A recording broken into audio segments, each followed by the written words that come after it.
తాకట్టులో ఉన్న బంగారాన్ని విడిపించి ఆ రోజు ఆన్లైన్ ధరకే కొంటుంది కొమ్మూరి గోల్డ్.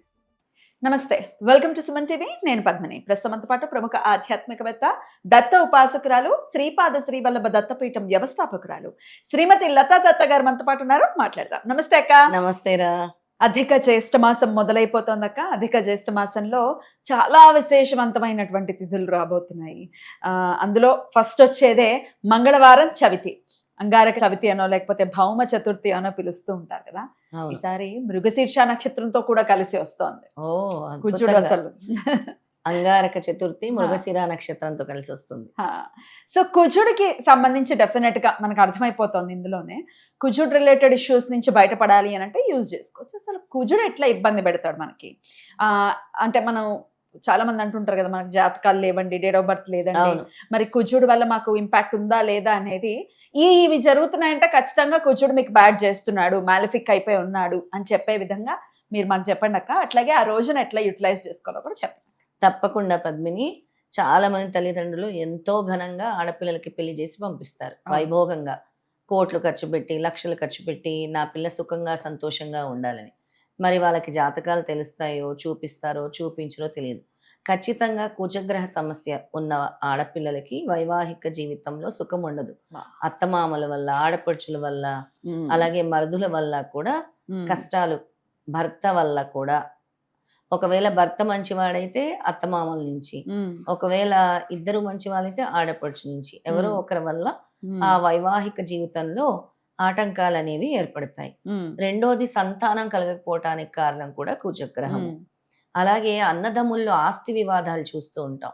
అన్నదమ్ములు అప్పటి వరకు చాలా బాగుండి ఆస్తి దగ్గరికి వచ్చేసరికి పెద్ద పెద్ద గొడవలు, అసలు మాటలు ఉండవు, గోడలు కట్టేసుకుంటారు. మన సినిమాల్లో చూసినట్టు ఆ కుటుంబానికి ఈ కుటుంబానికి సంబంధం ఉండదు.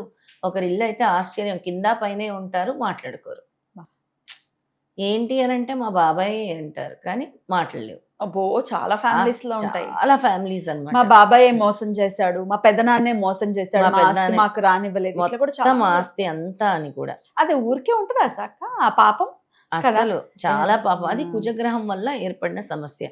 అవతల అన్నలో గాని తమ్ముళ్ళలో గాని వచ్చినా కూడా ఇద్దరికి విభేదాలు, అన్నదమ్ముల సఖ్యత ఉండకపోవటం, వ్యవసాయంలో మెట్ట భూమి పంట పండకపోవటం కూడా కుజగ్రహ సమస్య. మనకి ఒకసారి వ్యవసాయం సరిగ్గా పండదు, భూమికి సంబంధించి పుత్రుడే కదా ఆయన, కుజగ్రహం. రియల్ ఎస్టేట్ లో నష్టాలు చూస్తున్నాము అంటే కూడా కుజగ్రహం ఒక కారణం. రియల్ ఎస్టేట్ లో మేము ఇంత ఇన్వెస్ట్ చేసాము, ఇన్ని ప్లాటింగ్ చేసాము, మాకు అసలు అమ్ముడుపోవట్లేదు అంటే కూడా కుజగ్రహము. తర్వాత మనకు తెలియకుండా చెడు స్నేహితులు, దొంగలు, చోరులు, స్కాములు చేసేవాళ్ళు పరిచయం అవుతూ ఉంటారు. ఒకవేళ ఏం ఎఫెక్ట్ లేదు అని అంటే కుజుడు వల్ల ఇలా అవుతుంది. తర్వాత పోలీస్ స్టేషన్లు, కోర్టు కేసులు, మన ప్రమేయం లేకుండానే పోలీస్ స్టేషన్, కోర్టు కేసులు. మరి ఇట్లాంటి వాళ్ళు ఫ్రెండ్స్ అయితే ఖచ్చితంగా అట్లనే tell me your friends, I tell you what you are అని సేయింగ్ ఉంది. అలా ఉంటుంది. ఒకవేళ ఫ్రెండ్స్ ఒక ఎత్తు, అందుకే అంటారు ఓ good friend is always the best who will lead a good role model. అంతే. A bad friend will ruin your life అంటారు. అందుకే ఒక చెడు స్నేహం చాలు. మత్తు మందులు, మత్తు పానీయాలు, డ్రగ్స్, నార్కోటిక్స్ ఇవన్నీ కూడా. అలాగే కోపము, ఇప్పుడు పిల్లల్లో కోపం ఎక్కువ ఉంటుంది. కోపము, మూర్ఖత్వము, ఊరికే ఫైటింగ్లకి దారి తీస్తూ ఉంటుంది. ఆ పిల్లల్లో కూడా కుజ గ్రహం సరిగ్గా లేకపోవటం వల్ల ఇలా జరుగుతుంది. ఇంకొంతమందికి అనారోగ్య సమస్యలు కుజగ్రహం వల్ల తీవ్రమైన సమస్యలు వస్తూ ఉంటాయి. అయితే మెయిన్ బ్లడ్ రిలేటెడ్ ఇష్యూస్ ఇప్పుడు మనం చూస్తున్నాము. చాలా మందికి ఐరన్ లోపము, ఐరన్ వల్ల బ్లడ్ ఇంప్రూవ్మెంట్ ఉండదు, హిమోగ్లోబిన్. అలాగే మనకి ఆటో ఇమ్యూన్ డిసీజెస్ కూడా కుజగ్రహమే కారణం. బికాస్ అది బ్లడ్ రిలేటెడ్, బ్లడ్ సర్క్యులేషన్ అవ్వదు. బ్లడ్ సర్క్యులేషన్ కి రీజన్ కూడా కుజగ్రహం అన్నమాట. ఇలా కుజగ్రహంతో ఇబ్బందులు పడే వాళ్ళందరూ కూడా ఇప్పుడు వస్తున్న అంగారక చతుర్థి మృగశిర నక్షత్రంతో వస్తుంది కాబట్టి ఆ రోజు వినియోగించుకోండి. చక్కగా కందిపప్పు ఒక మట్టి ప్రమిదలో తీసుకొని దాని మీద ఆవు నేతి పెట్టి ఎర్ర ఒత్తులతో దీపారాధన చేయండి. అందులో కొద్దిగా కుంకుమ కూడా వేయండి. అలాగే హనుమానికి సింధూర సేవ చేయండి ఆ రోజు. చేయటం వల్ల కూడా మీ యొక్క కుజగ్రహ సమస్య తొలగుతుంది. అలాగే గోమాతకి కందిపప్పు బెల్లము తినిపించండి. అలాగే ఎర్రని వస్త్రాలు దానం చేయండి. సుబ్రహ్మణ్య స్వామి అష్టకం చదువుకోండి. నేను కుజుడికి సంబంధించిన స్తోత్రం చెప్తాను, దాన్ని 108 సార్లు చదువుకోండి.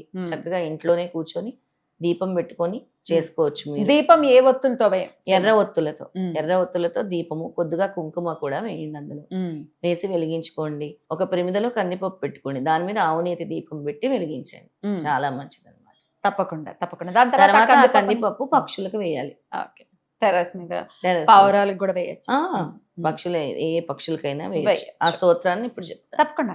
కుజ మంత్రం చెప్తాను, మ్మ్. కుజ గాయత్రి మంత్రము. ఓం అంగారకాయ విద్మహే శక్తి హస్తాయ ధీమహి తన్నో భౌమ ప్రచోదయాత్. గాయత్రి. అది కుజ గాయత్రి. ఇక కుజగ్రహ శ్లోకం చెప్తాను.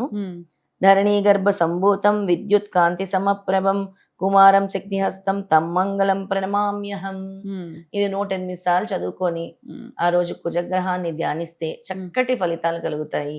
మీకు చాలా వరకు కుజ సమస్యల నుంచి బయటపడతారు.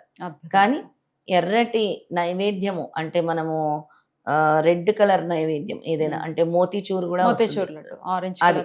అది తీసుకెళ్లి మీరు డిస్ట్రిబ్యూట్ చేసినా లేదా టొమాటో రైస్ చేసినా మంచిదన్నమాట. రైట్. అద్భుతం అక్క. ప్రకృతి ఎప్పటికప్పుడు అందిస్తూనే ఉంటుంది. కుజుడు అంటేనే అగ్రెసివ్, చాలా అగ్రెసివ్.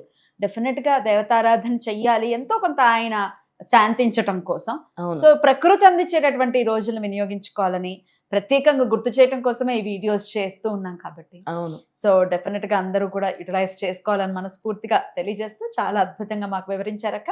కృతజ్ఞతలు. నమస్తే అక్క. నమస్తే.